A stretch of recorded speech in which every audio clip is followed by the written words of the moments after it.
क्या आप visa fees पे करने से डरते हैं?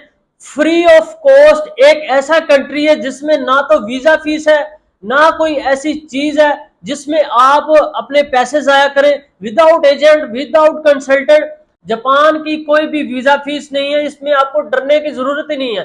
कुछ लोग होते हैं, डरते हैं, जो कि कहते हैं मैंने यूएसए का वीजा अप्लाई किया है जो कि $185 का है, ऑस्ट्रेलिया का किया है, मैंने यूरोप का किया है, नॉर्वे का किया है, शेंगन का किया है, या किसी भी स्टेट का वीजा अप्लाई किया, उसमें वीजा फीस मेरी होती है जो कि नॉन रिफंडेबल होती है, जाया हो जाती है। तो जापान आपको दे रहा है visa free friendly country. Japan का पासपोर्ट पावरफुल है।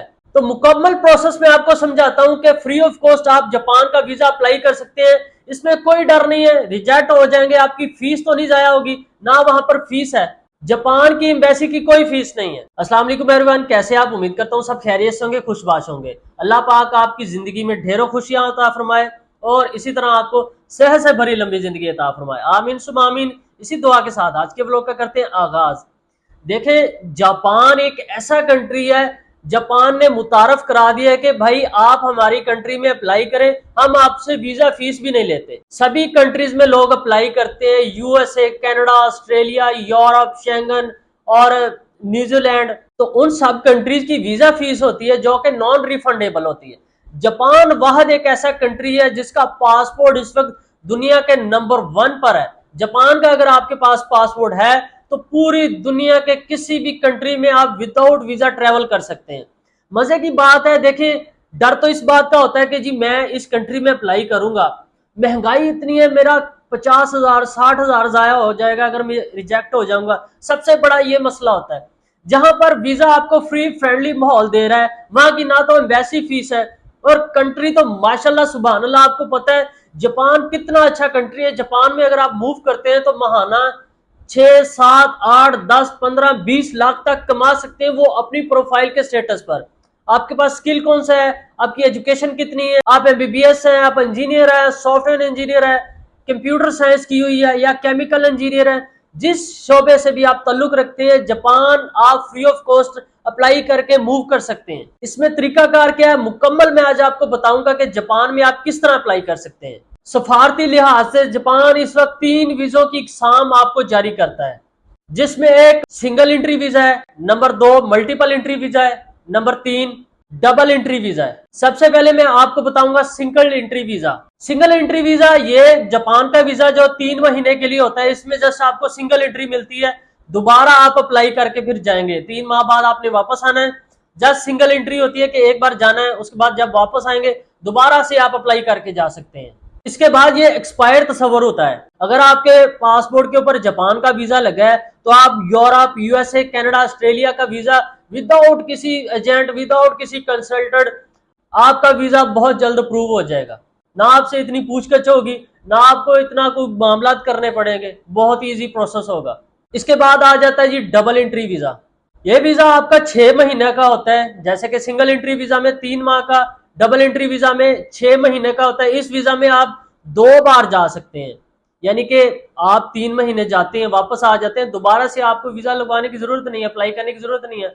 आपने जस्ट टिकट करवानी है, आपने दोबारा चले जाना है। 6 माह में 2 बार आप डबल एंट्री वीजे पर जा सकते हैं।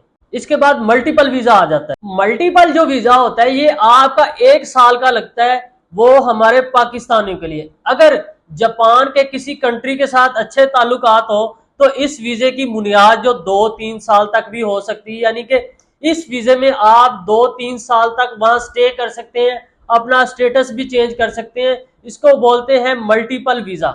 इसकी वीजा मैं फीस बता दूं, बहुत थोड़ी वीजा फीस है यार, फ्री वाला साहब है। जापानी वीजा फीस मैं आपको बता दूं, सिंगल एंट्री वीजे की फीस 3,000 जापानी है, ये ना होने के बराबर है, फ्री है। इसके बाद डबल एंट्री वीजा फीस और मल्टीपल वीजा फीस जो कि 1 साल का और 6 महीने का होता है, उसकी 6,000 जापानियन फीस है। आप जापानियन की करेंसी जो इस वक्त क्या रेट है पाकिस्तान में, गूगल पर भी चेक कर सकते हैं। अब मैं आपको बताऊंगा जापानी वीजा अप्लाई कैसे किया जाता है। बहुत ही आसान प्रोसेस है, मेरी वीडियो को स्किप करेंगे तो आपके लिए नुकसान है, वरना ये वीडियो मैं आपके लिए बना रहा हूं। देखें, एजेंट के बिना भी आप अप्लाई कर सकते हैं, कंसल्टेंट को फीस पे किए बिना भी आप मेरी वीडियो देखकर अप्लाई कर सकते हैं। बहुत ही आसान प्रोसेस है।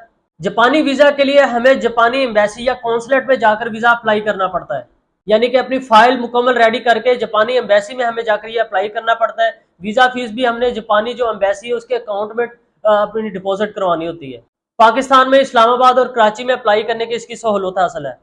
वीजा अप्लाई करने के लिए जो जो डॉक्यूमेंट्स चाहिए मैं आपको कंप्लीट बता देता हूँ। पहले नंबर पर आपने एक पुरशुदा फार्म लेना है, ठीक है। वो आपने जापानी एम्बेसी की जो वेबसाइट है वहां पर जाकर आपने ऑनलाइन वो फॉर्म फिल करना है, ठीक है। मुझसे भी अप्लाई करवा सकते हैं, लेकिन सबसे पहले मैं आपको ये कहूंगा आप किसी से भी ना करवाएं, खुद करें अप्लाई।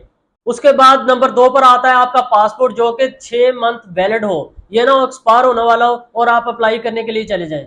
नंबर 3 पर आ जाता है आपका जो आईडी कार्ड है उसकी असल फोटोकॉपी और असल आईडी कार्ड होना चाहिए आपके पास। नंबर 4 पर हल्के बैकग्राउंड वाली 3 या 4 पासपोर्ट साइज पिक्चरें चाहिए आपको। नंबर 5 जो आपने वीजा फीस जमा करवाई है एम्बेसी में उसकी वीजा फीस की रसीद। नंबर 6 ट्रैवल प्लान और आपने अपनी हेल्थ इंश्योरेंस करवानी है। ट्रैवल प्लान का मतलब है कि आपने जापान के किस किस सिटी में जाना है, होटल बुकिंग, जिस सिटी में जाना है उसकी कौन कौन सी जो अपने लोकेशन पर स्टे करना है, विजिट करना है, ये सारा ठीक है मुकम्मल आपने बताना है। आपने घर बैठे ही मुकम्मल विजिट करना है, कौन सी सिटी में जाना है, किस जगह जाना है, ठीक है। जैसे कि योकोहामा के किसी भी सिटी में हमने कोई होटल बुकिंग कर ली है, हमने बताना है कि योकोहामा की ये मशहूर जगह है, मैंने वहां पर जाना है। नंबर 7 पर अगर आप फैमिली के साथ जा रहे हैं तो अहलिया का जो आपका FRC, उसके बाद आपकी MRC, बच्चों के बे फार्म, पासपोर्ट वगैरह सारा कुछ। जापानी एम्बेसी सुबह 9 बजे से 11 बजे तक ये जो वीजा की दरख्वास्तें होती हैं वो जमा करती है, वसूल करती है। जबकि पासपोर्ट 8वें दिन यानी 8 दिनों बाद 2:30 बजे से 3:30 बजे तक आपको वापस किए जाते हैं। अब मैं आपको बताऊंगा विजिटर वीजा, ठीक है। विजिटर वीजा कैसे अप्लाई किया जा सकता है। जो आरजी विजिटर वीजा होता है वो आपको 15, 20 या 30 या 90 दिनों के लिए आपको जारी किया जाता है। इस कैटेगरी में वो लोग आते हैं जो कि आपके रिश्तेदार, अहबाब, आप फैमिली के साथ जाते हैं, सैर व तफरीह के लिए जाना चाहते हैं, किसी को मिलने के लिए जाते हैं, कोई इवेंट पर जाना चाहते हैं, कारोबारी मामलात के लिए जाना चाहते हैं, कोई टूर्नामेंट है, कोई शादी ब्याह तकरीबात, ये सारे मामलात इसमें आ जाते हैं। इसकी वीजा एप्लीकेशन जो फॉर्म स्लिप है मैं आपको लगा देता हूँ, आपको वेबसाइट भी बता देता हूँ, ये आपने कंप्लीट करनी है, उसके बाद आपने अप्लाई करना है। विजिटर वीजा के लिए क्या चाहिए होता है वो आपको मैं डेली बताता हूँ, अब तो आपको पता लग गया होगा। वो उस्ताद पूछते हैं ना स्टूडेंट से, जब हम छोटे होते थे रियाजी के सवाल में हमारा टीचर ब्लैक बोर्ड पर सिखाया करता था ना, तो वो जब सब मुकम्मल कंप्लीट कर लेता था आंसर या क्वेश्चन, तो वो हमसे पूछता था बच्चों आपको समझ आई है, हम भी कहते थे हाँ जी समझ आई है। मेरे ख्याल से आपको भी मेरी समझ नहीं लगती। देखें, विजिटर वीजा के लिए मुकम्मल आपकी जो होती है, आपकी प्रोफाइल होती है, कारोबार होता है, बैंक स्टेटमेंट होती है, डॉक्यूमेंट्स, पासपोर्ट, FRC, MRC, आपके बच्चों के बे फार्म, पासपोर्ट वगैरह, आपने जिस कंट्री में जाना, होटल बुकिंग करनी है, आपके अकाउंट में 30 से 40 लाख हो, आपकी हेल्थ इंश्योरेंस होनी चाहिए, ठीक है। टूर प्लान करना है, अगर वहां पर कोई रिश्तेदार आपको इन्वाइट कर सकता है। इसके अलावा जो आपने अपना जो है होटल बुकिंग करनी है, टूर प्लान सोचना है, मैंने किस किस सिटी में जाना है, किस जगह रहना है, कितने दिन स्टे करना है, वापस कब आना है, ये सारी चीजें हैं। तो इंशाल्लाह उम्मीद करता हूं आपको मुकम्मल समझ लग गई होगी। आप जापान की विजिट वीजा फाइल क्रिएट करके आप खुद भी अप्लाई करके जा सकते हैं, बहुत ही आसान है कि कोई वीजा फीस नहीं है। जो वीजा फीस थी मैंने आपको बता दी है कि 3000 जापानियन जो है सिंगल एंट्री वीजा फीस है, डबल एंट्री वीजा फीस और मल्टीपल वीजा फीस जो है वो तकरीबन 6000 जापानियन है। सिंगल एंट्री जो वीजा फीस है 3000 जापानियन है, वो पाकिस्तानी तकरीबन 5 या 6000 बनते हैं। लोग कर लो क्यों फ्राई पैन, एडे बड़े कंट्री, इतने बड़े कंट्री जिसका पासपोर्ट दुनिया के नंबर 1 रैंक पर आ रहा है, उसकी वीजा फीस 5000 है। अब भी अगर आप अप्लाई नहीं करेंगे तो आप पर अफसोस है, आप एजेंटों को पैसे खिला सकते हैं 40, 50, 20 लाख, 30 लाख, 60 लाख।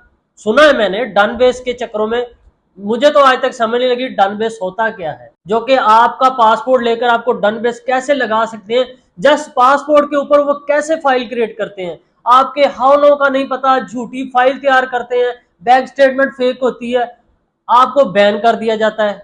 तो इंशाल्लाह आप खुद अप्लाई करें, अपने आप में अवेयरनेस पैदा करें, मेरे इस ब्लॉग को अपने फ्रेंड्स एंड फैमिली के साथ शेयर करें, मेरे ब्लॉग को कंप्लीट देखा करें ताकि आपको मुकम्मल समझ आए आपने एजेंटों से कैसे बचना है, कंसल्टेंट से कैसे बचना है, आप खुद कैसे फाइल क्रिएट करके किसी भी कैटेगरी में मूव कर सकते हैं।